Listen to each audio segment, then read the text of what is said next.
Alright, so this is the Redcat Blackout SC Pro.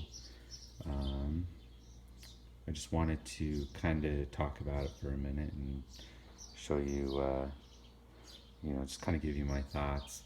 It's a really cool looking truck. It is highly powered. I was dumbfounded with how much power it actually has.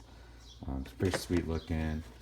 Um, You have to say the body is a tad flimsy, but I have noticed that in my driving and things like that, that when I run into things, the body does take quite a bit of the blow and, takes it away from the rest of the car. I did start kind of putting some tape down just to kind of give it a little more strength so it's not so floppy and whatnot.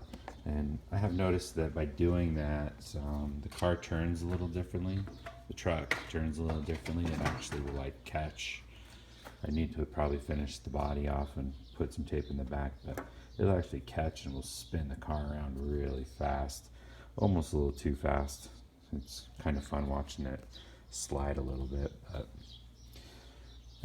for the most part, it's a really awesome truck. I can't complain about the power that it has.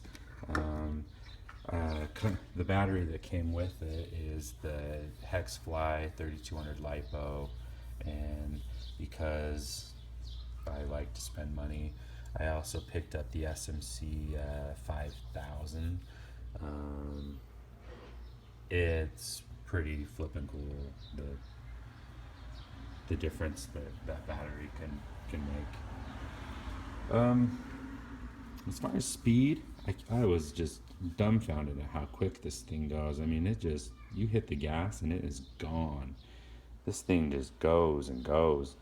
You get quite a life out of the battery too. I mean, you get 30 minutes or so, but depending on how you're riding it. But if you're riding it hard, it goes a little bit quicker. But I think one of my biggest complaints with the truck was the Servo Saver. It came with this clip on it, and this kind of sat just right in this area here, and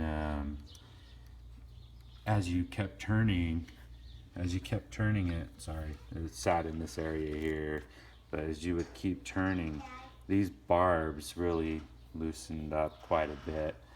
Just a minute, okay? I'll be right there. Loosened up quite a bit, and then they would, when you would turn, it would kind of give a little bit, so it wasn't as responsive. And then the problem I was having is that it wouldn't return back to center because these were just kind of loose, and I'd go in and kind of try and tighten them out, whatever, but it really just wasn't working. So what I did is I got rid of the spring and I put a little bit of super glue on the pieces there, enough that it's holding, but the hope is that if anything, if it does take a hard hit, that it'll still kind of break free. So I didn't do a lot, I did just a little, and I haven't had any problems yet. And honestly, my performance probably is more important to me than that. So if I'm not steering, or if the steering's not returning back and not being very responsive, and I'm not having a good time, so I would almost much rather break something and replace it than not have my truck working the way I want it to. So other than that, that's pretty much it. Oh, I do have to say I did have to replace the factory servo on this, but I got a good deal on it. It was $15 for a new one. They don't sell for that normally, but that was a good deal.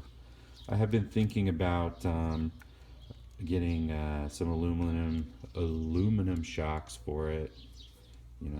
Maybe even getting something like that, because I think they'd be cool looking. And I also want to get some bigger tires.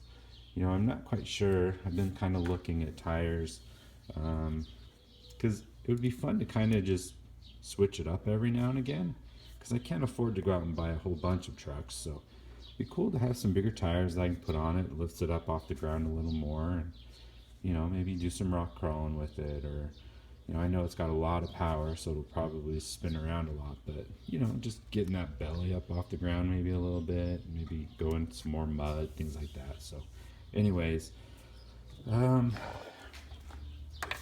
honestly, awesome truck. I don't regret purchasing it. Very little problems with it, and I will put some more videos up of me riding it and driving it and beating it up, so stay tuned.